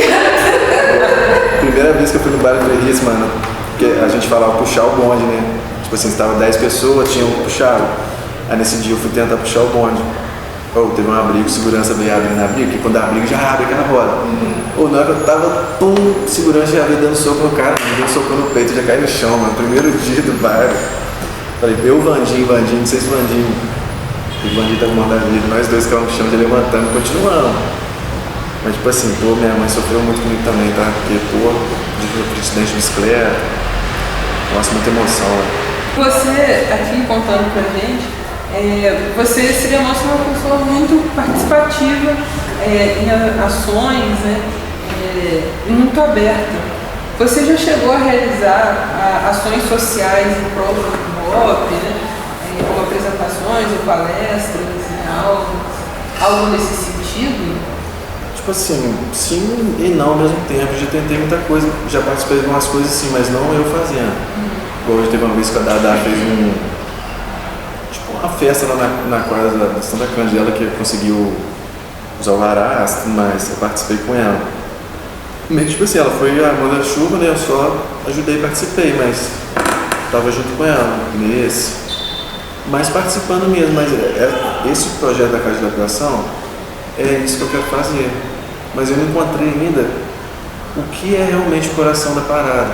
O coração é, igual eu falei, a conversa, não julgar, sabe? Porque às vezes o cara se abre comigo, igual esse amigo meu que usa crack, um dia tava desabafando comigo. E aí nesse dia falou, pô, não aguento mais, velho. Filma aí que eu vou te mostrar, vai ser o último dia que eu vou fumar. Aí pegou, jogou as paradas dele fora no pasto, na minha frente. E a gente vê na cidade inteirinha. Falei, mano, beleza, pode fazer isso. Eu desliguei a câmera, falei, pode fazer isso. Mas se amanhã você fumar, te der vontade, você não precisa ficar com vergonha de mim não, que eu não tô te julgando nem nada não, tá, mano? Você nem precisa de me olhar diferente não. Aí no outro dia ele chegou, velho, vou falar mentira não, velho, fumei 2 vezes já. Falei, mano, pode fumar quantas vezes você quiser, eu tô aqui pra te julgar não. Aí eu acho que você cria um vínculo com a pessoa, que até na hora dela cantar fica melhor, sacou? De se expressar de uma forma.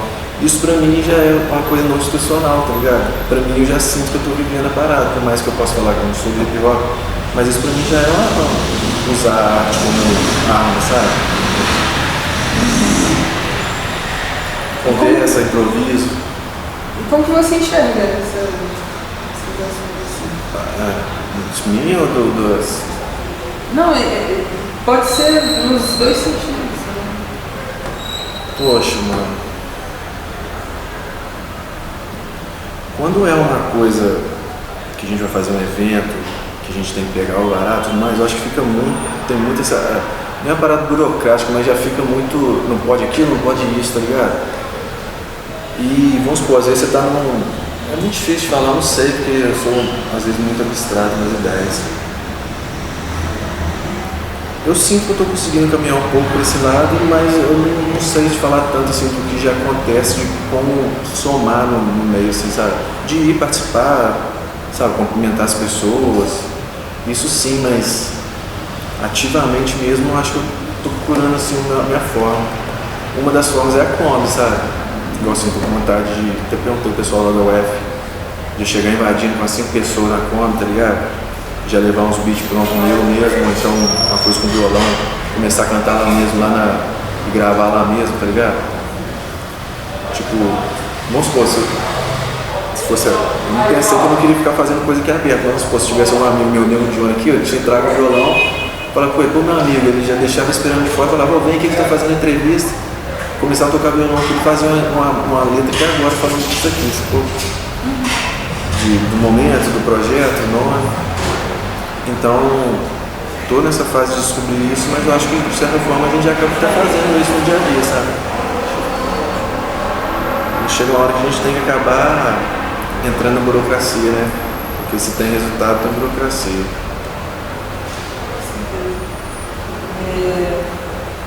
Acho que agora a entrevista vai para um lugar um pouco diferente, que é em relação a como que você tem enxergado a questão das políticas públicas, né, tipo, no sentido de uma ajuda a esse setor cultural através dos incentivos culturais que existem. Como que eles têm ocorrido na sua visão? Mano, assim, a minha opinião, eu participei uma vez da Aldir Blanc, né, aquela que foi da pandemia.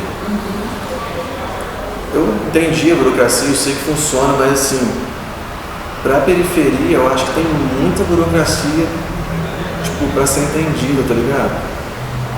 E aí eu tô falando, essa questão da comunicação, é difícil, o próprio Zangão mesmo ficava mandando no grupo, pô, tem isso, tem aquilo, mas as pessoas não tem aquele ato de pegar e fazer, sabe? Eu não sei como seria melhorar isso, assim, soma muita coisa, mas também tem muita gente que já viu muita coisa, tipo, de pessoas repetidas fazendo.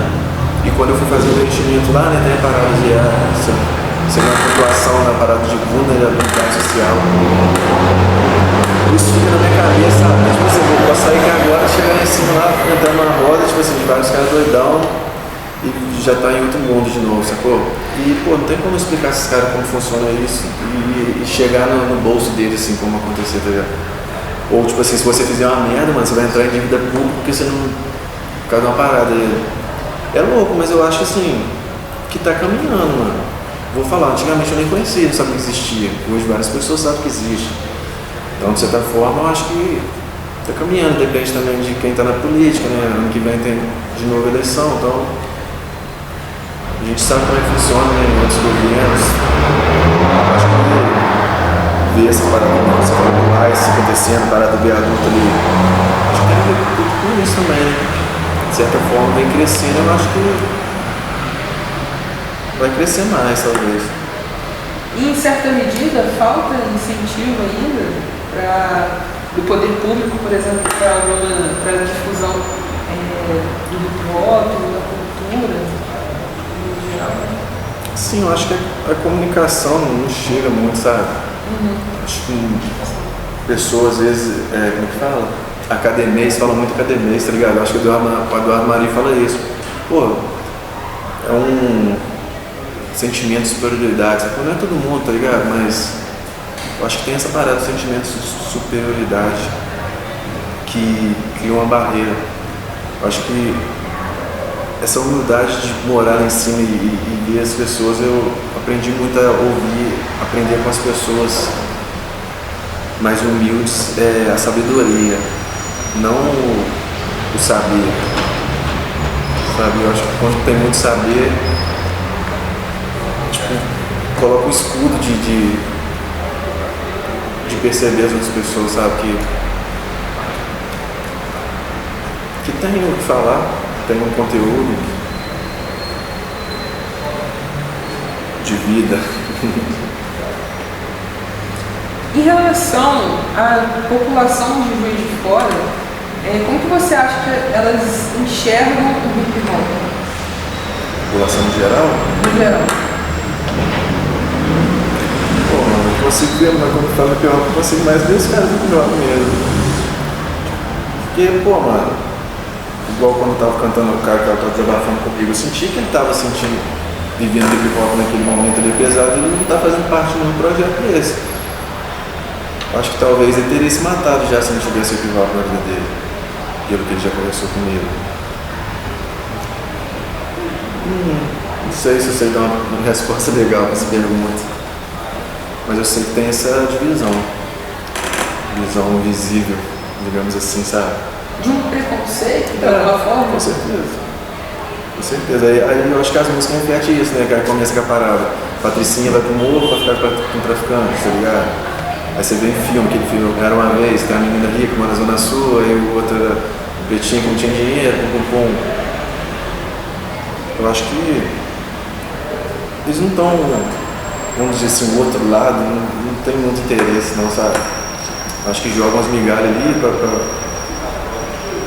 fingir que tá sendo, que tá acontecendo, assim, sabe? Como tem, vamos dizer, né, democracia, né? Eu tô tentando descobrir isso aí também, mano. Acho que quando estiver vivo eu tô tentando descobrir isso aí.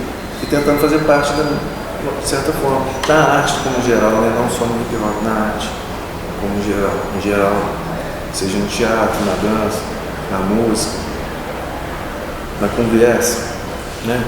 Na vivência.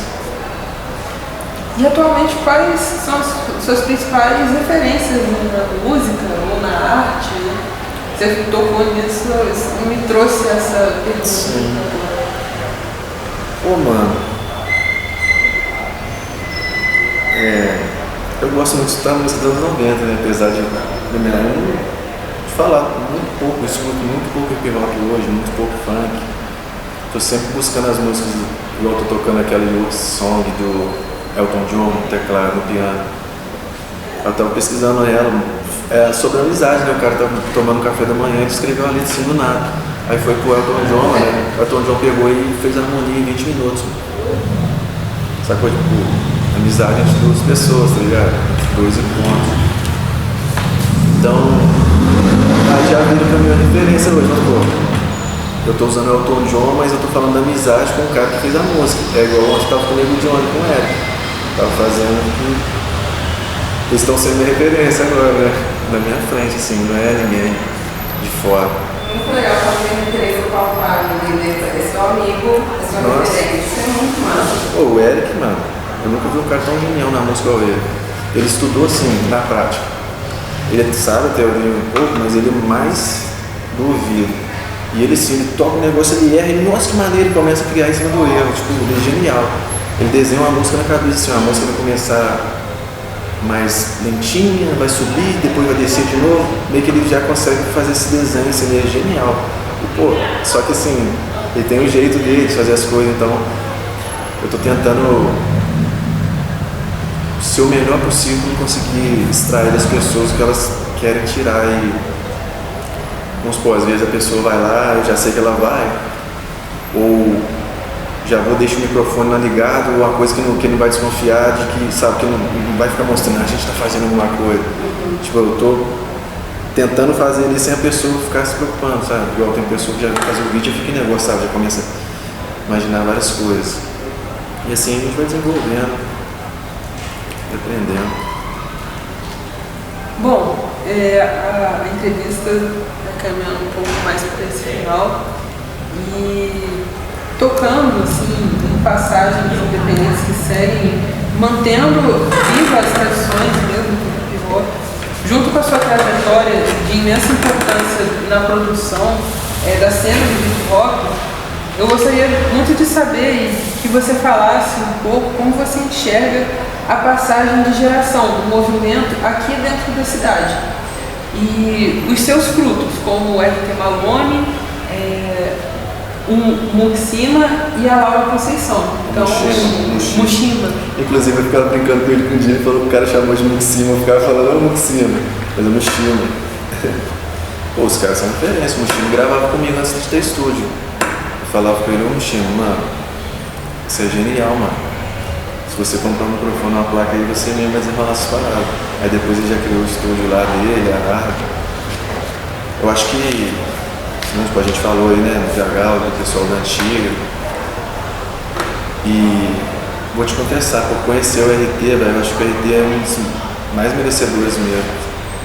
Eu não vejo diferença no RT antes nem de pra hoje, sabe? Você não vê o RT igual do, tipo assim, tô com o carro, fiquei ricão. O RT é a mesma coisa, mano. Então, tipo assim, de certa forma, esse mérito dele acordou outras pessoas também pro hip hop, sabe? Inclusive a outra geração mais antiga, mano. Que é igual assim, a gente tem, eu acho que todo mundo, né? Parece que o ser humano, eu acho que ele acha que o mundo existe só no tempo que ele vive, né? Tipo assim, eu vivi 36 anos, agora não existe o mundo mais, mas a gente tem muita, às vezes, resistência das mudanças. Igual eu falei, podia estar falando assim, não escuto funk hoje mais, não estou falando que eu não escuto porque eu não gosto, mas eu estou em outro período de vida, estou procurando outras coisas. Então a minha coisa musical, quando eu gosto de absorver, está sendo essas outras paradas. Mas essa questão do RT, eu acho que assim, foi uma coisa muito importante pro geral, sacou, velho? Os caras vivem a parada mesmo, tá ligado? Igual na época mesmo que eu gravava com ele, eu sempre fui muito molecão, sacou? Esses dias mesmo que ele tava saindo em casa, eu falei, pô, Coutinho tá tranquilão. Ele tava falando assim, pô, Coutinho era muito agitado antes, falava muito bobeira.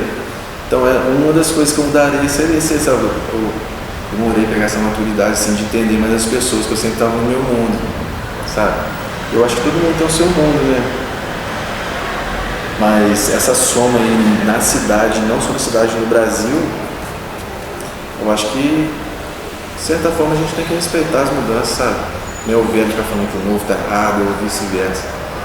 Eu acho que se a gente quiser se encaixar ou se encaixa, de certa forma eu acho que cada um fazendo sua parte, a gente está somando com a melhoria de certa forma no todo. É isso? Você tem mais alguma pergunta? E essa agora é uma pergunta um pouco mais íntima, né? E um pouco mais voltada justamente para o hip hop, mas o que o hip hop foi e significa para a sua vida? Como eu te falei, o hip hop para mim foi através das pessoas, né? Eu não sei se consigo ter uma resposta profunda para falar do hip hop que eu falei. Acho que eu preferi deixar na mão de quem faz acontecer mesmo, sabe? Eu faço parte também, mas eu acho que eu sou muito pequeno dentro da cultura tão grande, sabe? Acho que eu posso falar através das músicas com os amigos que são do rap, né? E somar, né? Aprender, tá sempre aprendendo, né? A gente tem que aprender com quem é o dono da parada. Eu sou de fora e conheço muita pessoa de dentro. E é uma cultura muito rica. Agradeço por poder, tipo assim, querendo ou não ter respeito às pessoas que fazem, né? Que usam como ferramenta de vida. Acho que é isso. Pode ter certeza que qualquer contribuição que você possa achar que é pouca, com certeza não é pouca. O que você já pode ter feito, já fez em relação ao hip hop. E deixamos um grande agradecimento pela entrevista, por estar aqui nesse momento com a gente, pela paciência de passar por essa pergunta. É isso. Te agradeço. Obrigado. Revoltado na rima, revoltado na esquina. Gangsta somos nós, tá na veia armadilha. Revoltado na rima, revoltado na esquina. Gangsta somos nós, tá na veia armadilha. Revoltado na rima, revoltado na esquina. Gangsta somos nós, tá na veia armadilha. Revoltado